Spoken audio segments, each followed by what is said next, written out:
استغفار کرنا، توبہ کرنا، گناہ یاد کر کے شرمندہ ہونا، یہ اللہ کو کتنا پسند ہے. ایک سبحان اللہ، اس کے بارے میں چند برکتیں آپ کو بیان کرتا ہوں. بڑی عظیم برکت یہ ہے کہ اس کی بدولت بندے کا تنگی اور غم دور ہو جاتا ہے. حدیث پاک میں ہے جو ہمیشہ استغفار کرتا رہے اللہ پاک اس کے لیے ہر تنگی سے نکلنے کا راستہ بناتا ہے، ہر فکر و غم سے اسے خلاصی عطا فرماتا ہے. اس کی ایک برکت یہ بھی ہے کہ ایسے بندے کو اللہ پاک غیب سے رزق عطا فرماتا ہے. حدیث پاک میں ہے استغفار کرنے والے کو اللہ وہاں سے رزق عطا فرماتا ہے جہاں اس کا گمان بھی نہیں ہوتا. اتنی مہنگائی ہے، اتنی مشکلیں ہیں، اتنی تنگی ہے، لوگ قرضے میں ہیں، کبھی ادھر جاتے ہو کبھی ادھر جاتے ہو.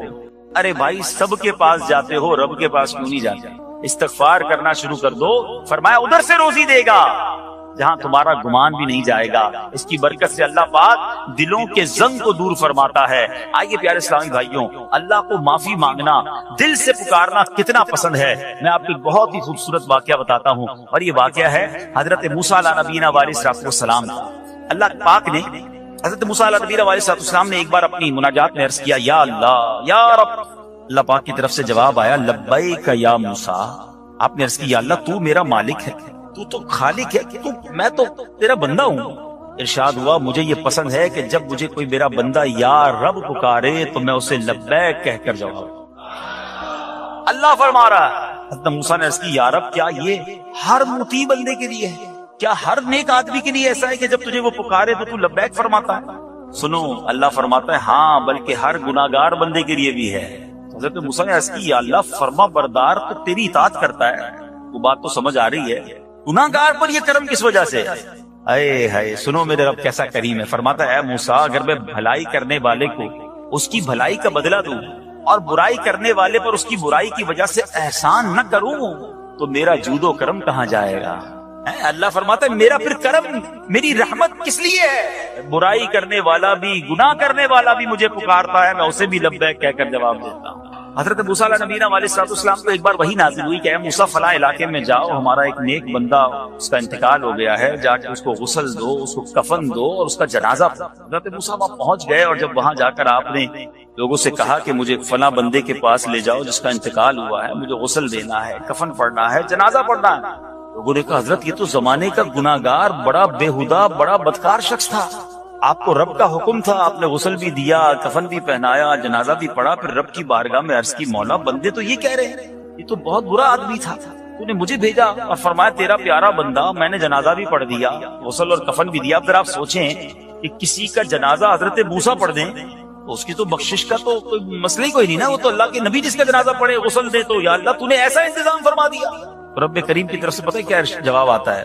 اللہ فرماتا ہے اے موسیٰ بندے سچ کہتے ہیں، یہ بندہ واقعی بڑا گناہگار تھا. جو علاقے والے شہر کے لوگ کہہ رہے ہیں نا ٹھیک کہہ رہے ہیں، یہ بندہ تھا ہی ایسا. اللہ جب اتنا گناہگار تو اتنی بڑی مہربانی کس وجہ سے؟ ارشاد ہوا اے موسیٰ اس بندے نے مرنے سے پہلے مجھ سے 5 کلمات کے ذریعے بات کی، مناجات کی، مجھے پکارا، 5 سینٹنس تھے، 5 کلمے تھے، اور اے موسیٰ اس کی وجہ سے میں نے اس کی مغفرت فرما دی. حضرت موسیٰ کہتے ہیں یا اللہ وہ 5 کلمے تو بتا دے، وہ 5 کیسے جملے تھے کہ علاقے میں سب سے مشہور بدکار اور اس کا انتقال ہو تو رب مغفرت بھی فرمائے اور اپنے نبی کو فرمائے جا کے جنازہ پڑھو. تو آپ نے کہا یا اللہ وہ 5 کلمات بتا دے. اب ذرا یہ 5 کلمات سنیے گا. ایکچولی جو بات سمجھنی ہے نا، استغفار ہے کیا، معافی مانگنا ہے کیا، توبہ کیا ہے.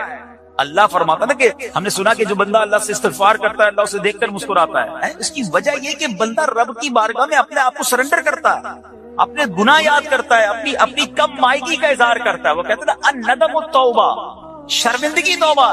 شرمندہ ہو جائے نا انسان. دنیا میں پتہ کیا معاملہ ہے، ہم کسی عدالت میں جا کر کہتے ہیں ہم نے جرم کیا ہے، اقبال جرم، ٹھیک ہے، تو کیا ہوتا ہے جج کہتا ہے پھر اس کو گرفتار کرو اور سزا سناؤ. بندہ خود ہی مان رہا ہے، گواہوں کی ضرورت کیا ہے؟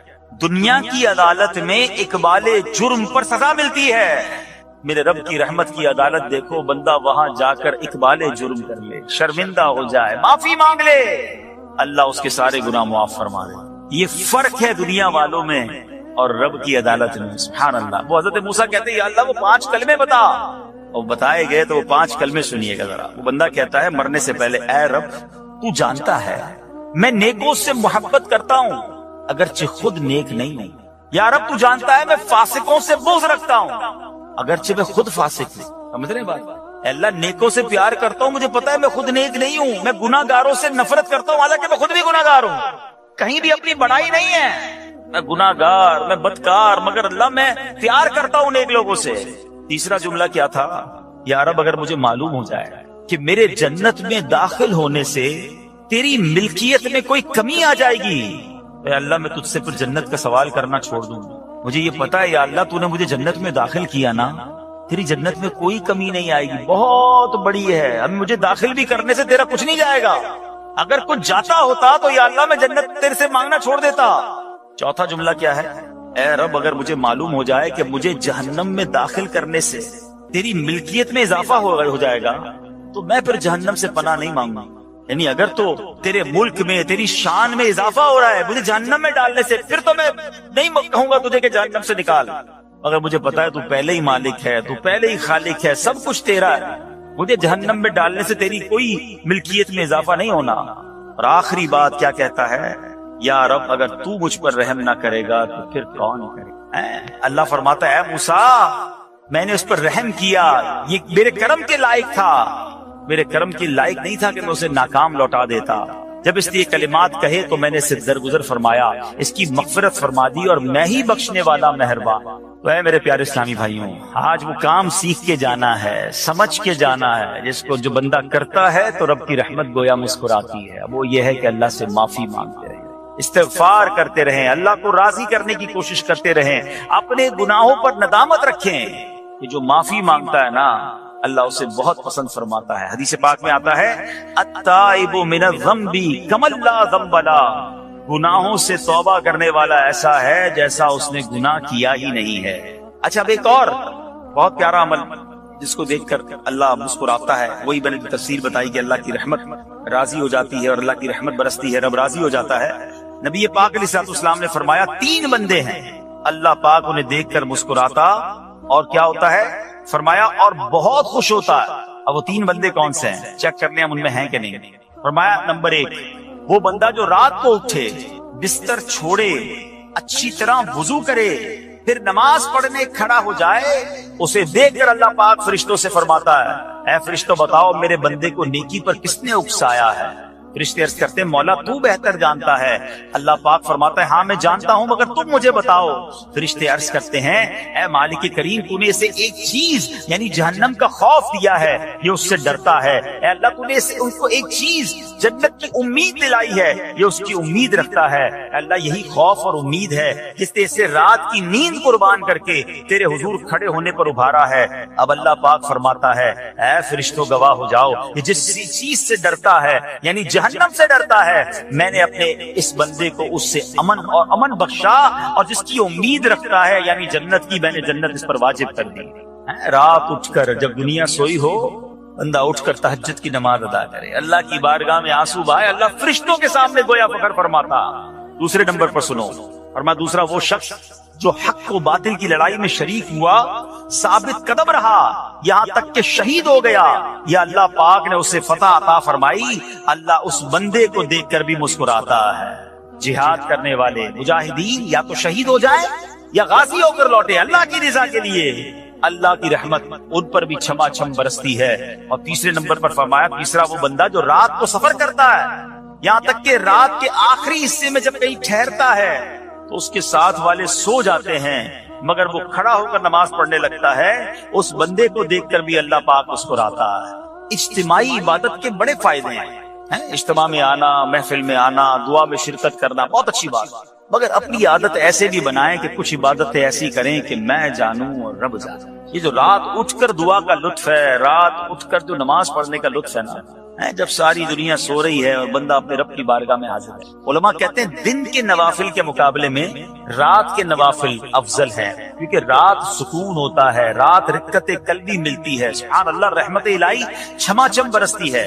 ہمیں کیا کرنا ہے کہ رات تہجد کی نماز کی عادت ڈالے۔ رمضان میں بن گئی تھی نا، سحری کے لیے اٹھتے تھے تو لوگ تہجد پڑھتے تھے، اللہ کرے کہ یہ عادت بن جائے، کبھی کبھی، اگر ہر روز نہیں ہو سکتا کم از کم کبھی کبھی کریں۔ اچھا اگر ایسی کوئی عبادت ہو بھی جائے نا پھر سب کو بتائیں نا کہ رات اٹھا تھا تو جناب دعائیں بھی کی تو آنسو بھی بہائے، نہیں، کبھی کبھی ایسا کیا کرو کہ میں جانوں اور رب جانے، اللہ سے باتیں کیا۔ میں آپ کو صحیح بتاؤں، آپ مجھے ایک بات بتائیں، یہ تو آپ نے سن بھی لیا کہ اللہ کی رحمت کس قدر برستی ہے اس پر. زندگی میں بھی جب کبھی ہم پریشان ہوں اور رات نیند نہ آئے، کبھی کبھی ایسا ہوتا ہے پریشانی میں نیند نہیں آتی، کروٹیں بدل رہا ہوتا ہے انسان، اور اس کروٹ بدلتے بدلتے میں آپ کی جب والدہ حیات ہوگی یا ماشاءاللہ جن کے پاس ماں موجود ہے، ماں جیسی ہستی کہاں ملتی ہے. ایک بار اور سن لو، دنیا کی بہت ساری چیزیں میرے اور آپ کے پاس ہیں جو ریپلیسیبل ہیں، جو بدلی جا سکتی ہیں. موبائل فون لیتے ہیں بڑی خوشی سے لیتے ہیں، مگر نیا ماڈل آتا ہے تو لوگ بدل دیتے ہیں. سواری لیتے ہیں بڑی خوشی ہوتی ہے، مگر جب نئی سواری آتی ہے تو ریپلیس بدل دیتے ہیں. ماڈل نیا آ گیا بھائی، اب وہ پرانی لگتی ہے.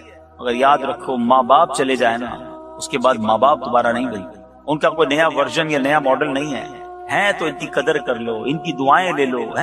تو بہرحال آپ کبھی کبھی تکلیف میں ایسا ہوا ہو کہ رات کو نیند نہ آئی ہو، بے قرار ہو کر ماں کے پاس گیا، آنکھوں میں آنسو لے کر کہ ماں میں پریشان ہوں، بیمار ہوں، یا قرضے میں ہوں، یا فلاں پرابلم ہے.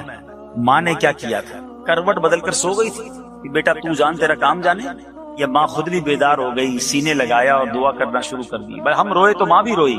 یہ ہے نا ماں. میری تکلیف، ایسا لگتا ہے کہ مجھے کبھی کبھی یہ فیصلہ کرنا مشکل ہوتا تھا کہ تکلیف مجھے زیادہ ہوتی ہے میری تکلیف میں، میری والدہ کو زیادہ ہوتی ہے.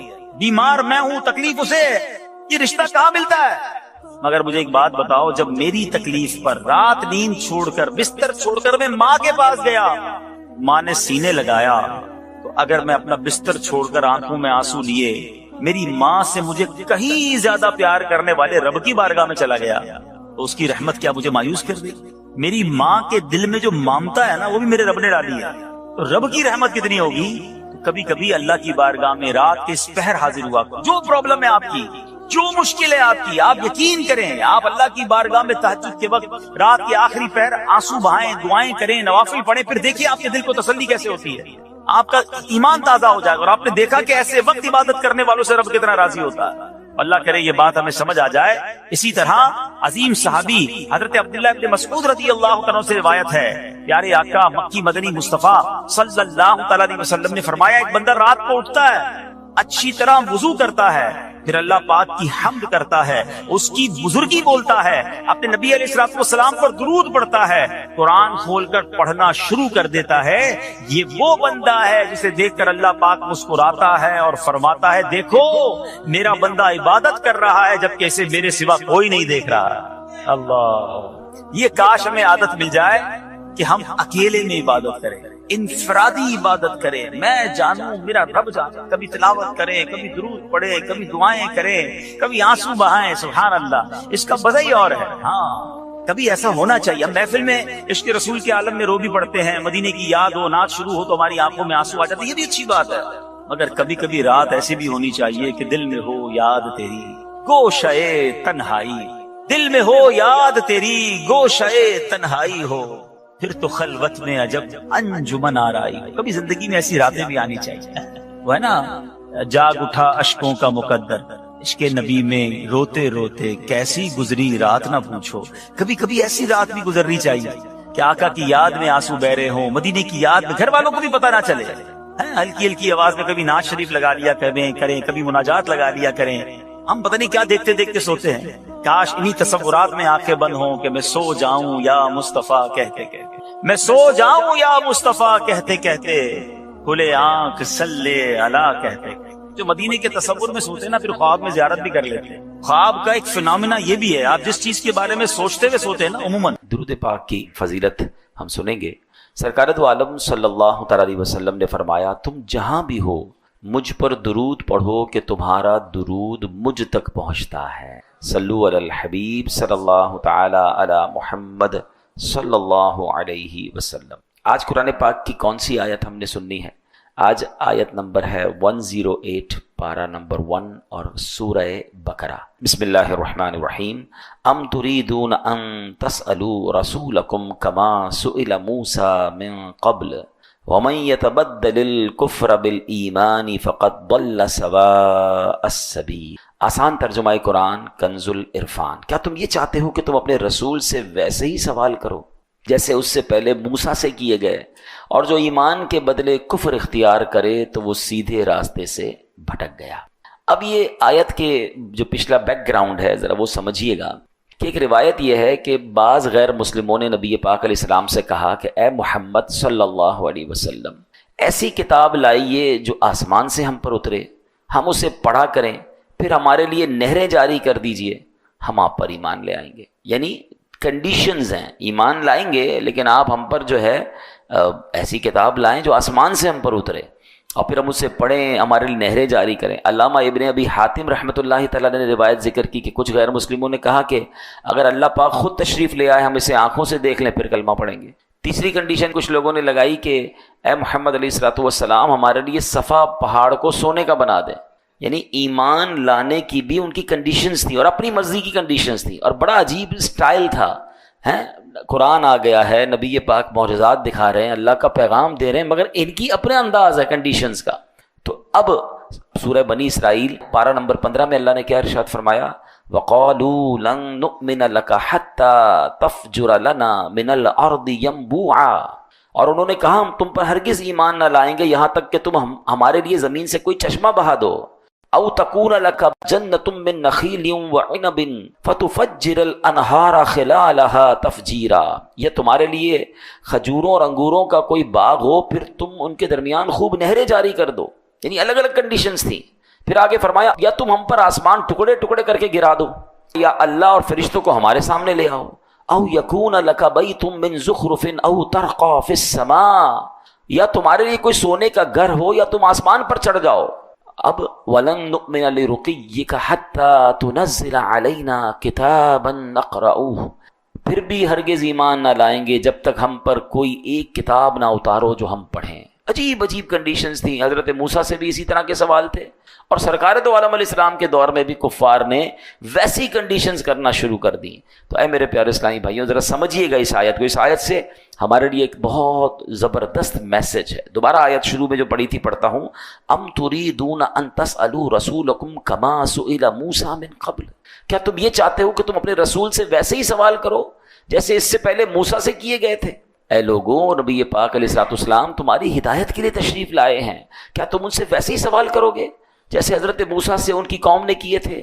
حضرت موسیٰ کو یہود نے کیا کہا تھا؟ لن نؤمن لک حتی نری اللہ جہرا، ہم ہرگز تمہارا یقین نہ کریں گے جب تک اعلانیہ خدا کو نہ دیکھ لیں. تو اے میرے پیارے اسلامی بھائیوں، وہ لوگ جو نبی پاک سے اس طرح کے سوال کر رہے تھے انہیں یاد دلایا گیا کہ تم ویسے ہی سوال کرنا چاہتے ہو میرے حبیب سے جیسے حضرت موسیٰ سے ان کی قوم نے کیے تھے. اور پھر آگے فرمایا وَمَن يَتَبَدَّلِ الْكُفْرَ بِالْإِيمَانِ فَقَدْ ضَلَّ سَوَاءَ السَّبِيلِ، اور جو ایمان کے بدلے کفر اختیار کرے تو وہ سیدھے راستے سے بھٹک گیا. یعنی اعلان کیا ہے قرآن کا؟ اسلام آ گیا، نبی پاک قرآن لے آئے، معجزات دکھا رہے ہیں. اب دو راستے ہیں، یا تو ان کی بات مان لو، حق کو قبول کرو، اسلام قبول کر لو، یا پھر ضدی اور ہٹ درمی کا مظاہرہ کرو گے تو پھر تم کفر اختیار کرنے والے ہو. تو اے میرے پیارے اسلامی بھائیوں، کفر سے پلٹنے کے لیے بھی مطالبات جو کر رہے ہیں ان کو گویا تنبیہ کی گئی، وارن کیا گیا. اب لیکن ایک بڑا اہم سوال ہے اس پورے سینیریو میں، اب ذرا غور سے سنیے گا. دیکھیں نبی پاک سے تو کفار نے معجزات طلب کیے تھے اور پیارے آقا نے معجزے دکھائے، چاند کے 2 ٹکڑے کر دیے ہیں. کسی نے کہا کلمہ پڑھیں تو پیارے آقا کی مٹھی میں کنکر نے کلمہ پڑھنا شروع کیا. مطلب بہت سارے معجزات. تو جب نبی پاک سے لوگوں نے معجزات طلب کیے، پیارے آقا نے معجزات دکھائے، تو یہاں اگر کوئی سوال کر رہا ہے کہ جناب کوہ صفا کو جو ہے وہ سونے کا بنا دے تو اس کو کفر کیوں قرار دیا گیا، اس کو منع کیوں کیا گیا؟ یہ 2 بڑی کمال کی باتیں ہیں. یہ سوال ذہن میں آ سکتا ہے. دیکھیں حضرت صدیق اکبر رضی اللہ تعالیٰ عنہ جب وہ ایمان لائے نا تو انہوں نے بھی نبی پاک سے معجزہ طلب کیا تھا. پیارے آقا نے ان کو غیب کی خبر دی، وہ کلمہ پڑھ کر مسلمان ہو گئے. حضرت عبداللہ ابن عباس فرماتے ہیں کہ ایک اعرابی آیا نبی پاک کے پاس اور آ کر کہتا ہے یا رسول اللہ صلی اللہ علیہ وسلم، اگر آپ اللہ کے نبی ہیں تو معجزہ دکھائیے، مجھے پتہ چلے کہ آپ اللہ کے نبی ہیں. تو نبی پاک نے فرمایا کہ اگر میں سامنے موجود درخت کی ٹہنی کو بلاؤں اور وہ آ جائے تو مجھے نبی مان لو گے؟ وہ کہتا ہے حضور مان لوں گا. اللہ اکبر. میرے آقا علیہ السلام، ترمذی شریف کی حدیث ہے، نبی پاک نے ٹہنی کو بلایا، درخت کو نہیں، اس کی ٹہنی کو بلایا. ٹہنی اپنی جگہ سے خود ہی کٹی، اچھلتی ہوئی نبی پاک کی بارگاہ میں حاضر ہو گئی. نبی پاک نے فرمایا واپس چلی جا. وہ واپس چلی گئی اور دوبارہ اسی طرح جا کر جڑ گئی اور وہ اعرابی کلمہ پڑھ کر مسلمان ہو گیا. تو ایسے تو بہت سارے واقعات ہیں کہ پیارے آقا سے معجزات طلب کیے گئے، نبی پاک نے معجزات دکھائے، لوگ ایمان لے آئے. سبحان اللہ. لیکن یہاں کفار اگر ایسے سوال کر رہے ہیں تو ان کو کیوں منع کیا گیا؟ تو یاد رکھیے کہ یہ بات، اس میں فرق کیا ہے، ڈفرنس کیا ہے. بتایا امام فخر الدین رازی فرماتے ہیں بہت سیکھنے کی بات ہے. یہ کفار جو معجزہ طلب کر رہے ہیں یہ بطور دلیل نہیں مانگ رہے, یہ بطور ضد اور ہٹ دھرمی کے مان رہے ہیں. یہ جو کوشچن ہے یہ ہٹ دھرمی والا ہے, یہ ضد والا, یہ ماننے کے لیے نہیں کہ حضور دکھا دے تو میں کلمہ پڑھ لوں گا. یہاں چیلنج کرنا ہے, یہاں ٹیسٹ معاذ اللہ کرنا ہے. بات جو یہ کہہ رہے ہیں یہ کفر نہیں تھی, ان کا لہجہ گستاخانہ تھا, ان کا سٹائل گستاخانہ تھا, یہ طریقے ہٹ درمی والے تھے جو کفر کا حکم لگایا گیا. تو پتہ چلا ان کی ڈیمانڈ پر کفر کا حکم نہیں ہے, ان کے سٹائل پر, ان کے لہجے پر, ان کا گستاخانہ جو رویہ ہے اس پر کفر کا حکم لگایا گیا. قرآن کیا کہتا ہے؟ وَمَن يَتَبَدَّلِ الْكُفْرَ بِالْإِيمَانِ فَقَدْ ضَلَّ سَوَاءَ السَّبِيلِ, اور جو ایمان کے بدلے کفر اختیار کرے وہ سیدھے راستے سے بھٹک گیا. گویا فرمایا کیا جا رہا ہے, جو تو ماننے کی نیت سے آئے گا تو میرے آقا چاند کو 2 ٹکڑے کر کے بھی دکھا دیں گے. اگر گستاخانہ لہجے اپناؤ گے تو رسول ذیشان علیہ الصلوۃ والسلام کے حضور ضد و ہٹ دھرمی کرو گے تو یہ لہجے قبول نہیں ہوں گے. یہ کفریہ انداز ہے, یہ کفر کا طریقہ ہے. سیدھی راہ سے بھٹکے ہوئے لوگ ایسا کرتے ہیں. تو پتہ چلا کہ بعض اوقات لفظ ٹھیک ہوں, سچے ہوں, مگر لہجہ گستاخانہ ہو جائے اس سے بھی گستاخی ہو جایا کرتی ہے. جب بات اللہ کی کرنی ہے نا, اللہ کے رسول کی کرنی ہے, انبیاء کی کرنی ہے, اہل بیت کی کرنی ہے, صحابہ کی کرنی ہے, اللہ کے پیاروں کی کرنی ہے, تو لہجہ بھی نرم رکھنا ہے, لہجہ بھی ادب والا رکھنا ہے. ہاں بعض اوقات بندہ کہتا ہے بات تو صحیح کر رہا ہے, صرف بات نہیں لہجہ کیسا تھا. کوئی اپنے والد کو کہے اے میری ماں کے شوہر ادھر آ, تو بات تو ٹھیک ہے, ماں کا شوہر ہی ہے والد, آپ کیا کہیں گے اتنا بے ادب ہے؟ وہ کہے گا کہاں بے ادب ہوں بھائی, ماں کا شوہر ہی تو ہے.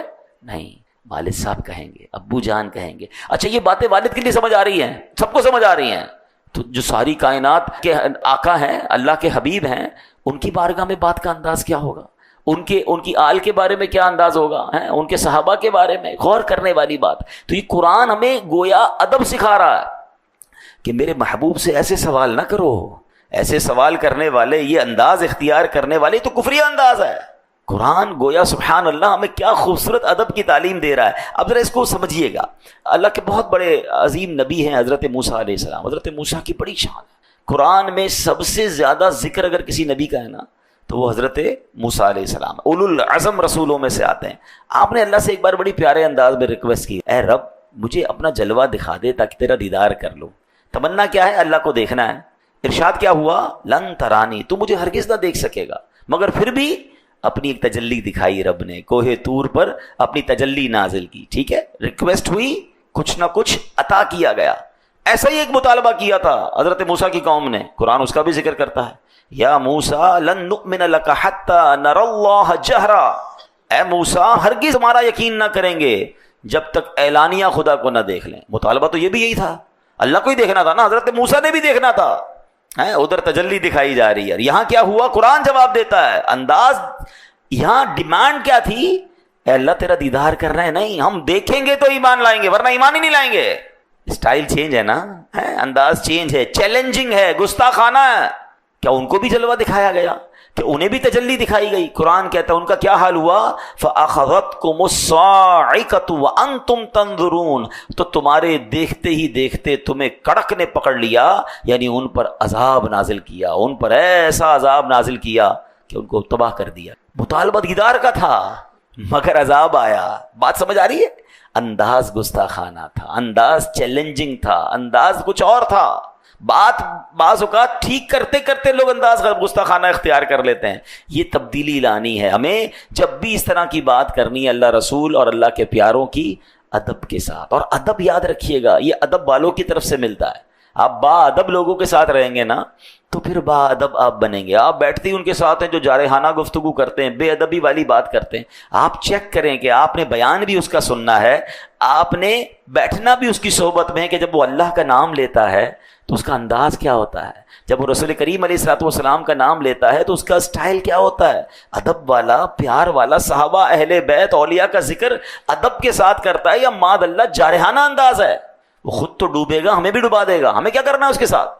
یہ قرآن کے ذریعے میں آپ کو گویا یہ پوری بات اب سمجھا رہا ہوں. اے میرے پیارے اسلامی بھائیوں, اب ایک بات یاد رکھیے گا, علم نفسیات میں ایک ٹرمینالوجی ہوتی ہے, آرگیومنٹیٹیو پرسنالٹی.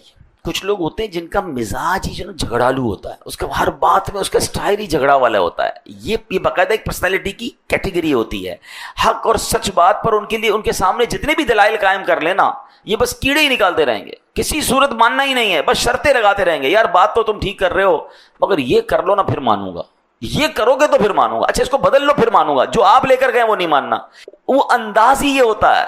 ایسے لوگوں کو کیا کہتے ہیں؟ آرگومنٹیٹو پرسنالٹی، جھگڑالو مزاج بندہ. غیر مسلموں کی بھی یہی طبیعت تھی. اگر اللہ نہ کرے ہم میں سے کسی کی طبیعت ہے ماننے میں مشکل لگتا ہے، ایکسیپٹ کرنا مشکل لگتا ہے، بدلیں اپنی طبیعت کو. غیر مسلموں کا انداز کیا تھا؟